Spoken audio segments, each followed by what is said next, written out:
এই প্রজন্মের শিশুদের বলি, পাশবিকতা বাড়লে তার সামনে অসহায় হয়ে আজকের দিনে মূল্য নেই। তুমি যত নিজেকে অসহায় দেখাবে, পাশবিকতা আরো জাঁকড়ে ধরবে।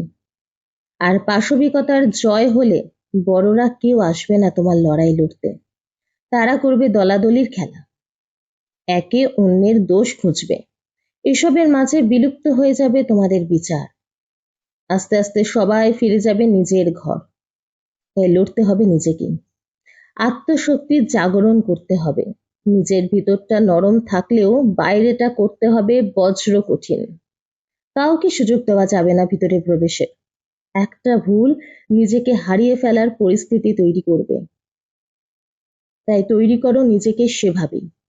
বাইরের পিশাচের থেকেও বেশি ক্ষতিকর কিন্তু চেনা পিশাচরা, যাদের হয়তো কল্পনাতেও আনো না তুমি।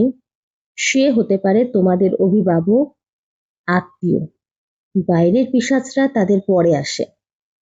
বজ্র কঠিন হও, কিন্তু অন্তরের কোমলতাকে নিশ্চিহ্ন করে ফেলো না। ওইটা না থাকলে ব্রহ্মাণ্ড রুক্ষ হয়ে যাবে, প্রাণস্পন্দন শেষ হয়ে যাবে। তোমাদের সকলের মধ্যে মা আছেন সুপ্ত হয়ে, তার জাগরণ ঘটাও। নিজেদের লড়াইটা নিজেদেরকেই লড়তে হবে যে।